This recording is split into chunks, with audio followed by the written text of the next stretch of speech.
দীর্ঘ ৬০ বছরের রক্তক্ষয়ী ইতিহাসের কি তবে আজ পাকাপাকিভাবে অবসান ঘটল?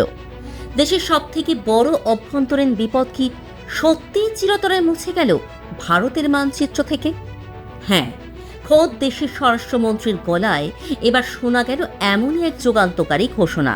নমস্কার, আজ আমরা কথা বলবো ভারতের অভ্যন্তরীণ নিরাপত্তার এক বিশাল এবং ঐতিহাসিক মাইল ফলক নিয়ে। একটা সময় ছিল যখন খবরের কাগজ খুললেই আমাদের চোখে পড়ত ল্যান্ডমাইন বিস্ফোরণ, মাওবাদী হামলা আর নিরীহ মানুষ বা আধা সামরিক বাহিনীর জওয়ানদের মৃত্যুর খবর। এই দেশের বুকে সবথেকে বড় আতঙ্কের নামই ছিল নকশালবাদ বা মাওবাদী সন্ত্রাস। পরিস্থিতি এতটাই ভয়াবহ ছিল যে ২০০৬ সালে খোদ প্রাক্তন প্রধানমন্ত্রী মনমোহন সিং প্রকাশ্যেই বলেছিলেন, ভারতের অভ্যন্তরীণ নিরাপত্তার ক্ষেত্রে নকশালবাদই হল সবথেকে বড় এবং ভয়ানক চ্যালেঞ্জ। কিন্তু আজ ছবিটা অনেকটাই বদলেছে। সম্প্রতি সংসদে দাঁড়িয়ে দেশের স্বরাষ্ট্রমন্ত্রী অমিত শাহ এক ঐতিহাসিক ঘোষণা করেছেন। তিনি সাফ জানিয়েছেন, ভারত আজ প্রায় সম্পূর্ণভাবে নকশাল মুক্ত।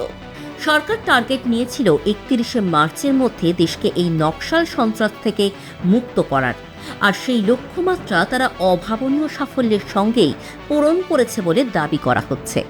কিন্তু কিভাবে সম্ভব হলো এই অসাধ্য সাধন? এই প্রশ্নের উত্তর খোঁজার আগে আমাদের একটু পিছনে ফিরে তাকাতে হবে। সালটা ১৯৬৭। আমাদের এই পশ্চিমবঙ্গের বুকেই দার্জিলিং জেলার নকশালবাড়ি গ্রাম থেকে জ্বলে উঠেছিল এক সশস্ত্র কৃষক বিদ্রোহের আগুন। চীনের মাওবাদী মতাদর্শে উদ্বুদ্ধ হয়ে একদল মানুষ মনে করেছিলেন, ব্যালট বাক্স বা গণতান্ত্রিক পদ্ধতিতে নয়, বরং বন্দুকের নল দিয়েই রাষ্ট্র ক্ষমতা দখল করতে হবে। তাদের বিশ্বাস ছিল ভারতের রাষ্ট্র ব্যবস্থা আদতে শোষক, তাই সশস্ত্র বিপ্লবের মাধ্যমেই এই ব্যবস্থাকে উপড়ে ফেলতে হবে। ধীরে ধীরে এই আগুন ছড়িয়ে পড়ে দেশের বিভিন্ন প্রান্তে। ছত্তিশগড়, ঝাড়খণ্ড, ওড়িশা, মহারাষ্ট্র, অন্ধ্রপ্রদেশ, বিহারের মতো রাজ্যগুলোর জঙ্গল আর পাহাড়ি এলাকায় তৈরি হয় নকশালদের এক চেটিয়া আধিপত্য। জন্ম নেয় দেশের কুখ্যাত রেড করিডর।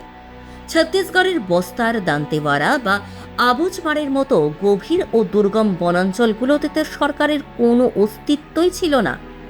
কয়েক দশক ধরে সেখানে নকশালরা চালাতো তাদের নিজস্ব সমান্তরাল সরকার, নিজস্ব আদালত বা জন আদালত, নিজস্ব কর বা তোলা আদায়ের ব্যবস্থা, সব মিলিয়ে ভারতের ভেতরেই যেন একটা আলাদা স্বাধীন দ্বীপ। তাহলে এই দুর্ভেদ্য মাওবাদী দুর্গ সরকার কিভাবে ভাঙল? বিশেষজ্ঞরা বলছেন, মূলত ৪টি নির্দিষ্ট ও সুপরিকল্পিত কৌশলের উপর ভর করেই এই সাফল্য এসেছে। প্রথম কৌশল হল আক্রমণাত্মক নিরাপত্তা অভিযান। সিআরপিএফ নকশাল দমনের জন্য বিশেষভাবে তৈরি কোবরা বাহিনীর মতো স্পেশাল ফোর্স এবং রাজ্য পুলিশ একসঙ্গে মিলে কাজ শুরু করে। জঙ্গলের গভীরে গিয়ে লাগাতার ও নিখুঁত অপারেশন চালানো হয়।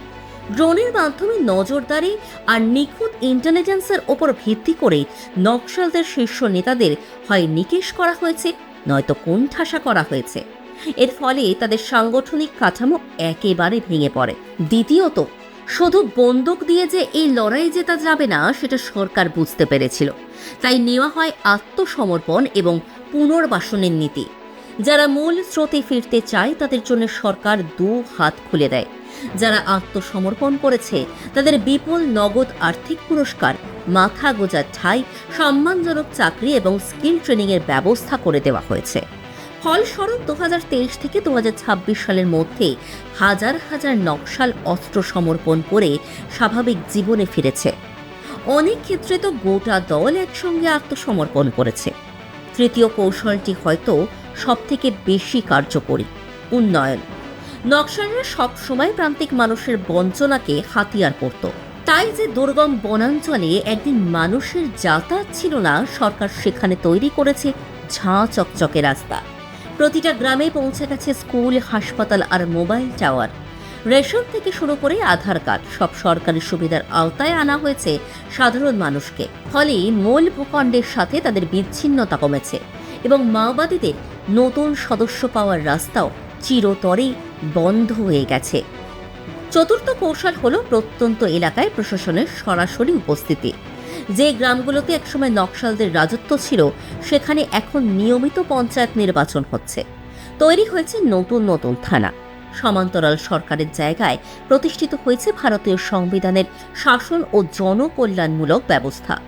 তবে এই ঐতিহাসিক ঘোষণার পাশাপাশি সংসদে একটি বড় রাজনৈতিক বিতর্ক উস্কে দিয়েছেন স্বরাষ্ট্রমন্ত্রী। দীর্ঘদিন ধরে একটা ধারণা ছিল যে চরম দারিদ্র্য আর বঞ্চনা থেকেই নকশালবাদের জন্ম, কিন্তু অমিত শাহ এই দাবি নস্যাৎ করে বলেছেন, নকশালবাদের বিস্তারের জন্য কোনোভাবেই দারিদ্র্য দায়ী নয়, বরং দায়ী হল নিখাত বামপন্থী মতাদর্শ।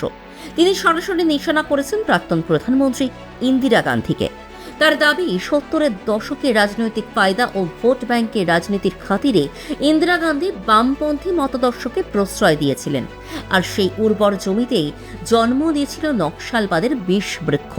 যদিও ইতিহাসবিদ ও রাজনৈতিক মহলের একাংশ এর পাল্টা যুক্তি দিয়ে বলেছেন যে ইন্দিরা গান্ধী যেমন একদিকে ব্যাংক জাতীয়করণের মতো সমাজতান্ত্রিক নীতি নিয়েছিলেন, তেমনি অন্যদিকে নকশালদের দমনে কঠোর পুলিশি ও সামরিক ব্যবস্থাও গ্রহণ করেছিলেন। তাই পুরো দায় তার উপর চাপানোটা পুরোপুরি যুক্তিসঙ্গত নয়। যাই হোক, সংসদীয় গণতন্ত্রে এই রাজনৈতিক চর্চা হয়তো চলতেই থাকবে, কিন্তু দিনের শেষে এটা অনস্বীকার্য যে নকশালদের বন্দুক আজ অনেকটাই শান্ত। তবে আমাদের একটা কথা ভুলে গেলে চলবে না, বন্দুক হয়তো সাময়িকভাবে নামানো গেছে, কিন্তু মতাদর্শের মৃত্যু এত সহজে হয় না। যতদিন সমাজে বৈষম্য থাকবে ততদিন ক্ষোভের আগুনও থাকবে। জমি অধিগ্রহণ, খনি খাদানের জন্য আদিবাসীদের উচ্ছেদ বা বনভূমির ওপর তাদের আদি ও অকৃত্রিম অধিকার, যে বনাঞ্চলগুলো থেকে একদিন এই নকশালবাদের জন্ম হয়েছিল, সেই মূল সমস্যাগুলোর যদি স্থায়ী সমাধান না হয়, তবে এই আগুন ছাইয়ের নিচে ধিক ধিক করে জ্বলতেই থাকবে। যে কোনো মুহূর্তে তা আবার দাবানল হয়ে উঠতে পারে। তাই শুধু কংক্রিটের রাস্তা বা মোবাইল টাওয়ার নয়, আদিবাসী ও পিছিয়ে পড়া মানুষদের প্রকৃত ক্ষমতায়ন, তাদের সংস্কৃতি রক্ষা আর সামাজিক ন্যায় বিচার নিশ্চিত করতে পারলেই তবেই আসবে দীর্ঘস্থায়ী শান্তি। তবে বস্তার থেকে নকশালবাড়ির এই দীর্ঘ যাত্রাপথের রূপান্তর নিঃসন্দেহে ভারতের অভ্যন্তরীণ নিরাপত্তার ইতিহাসে এক স্বর্ণোজ্জ্বল অধ্যায় হয়েই থেকে যাবে।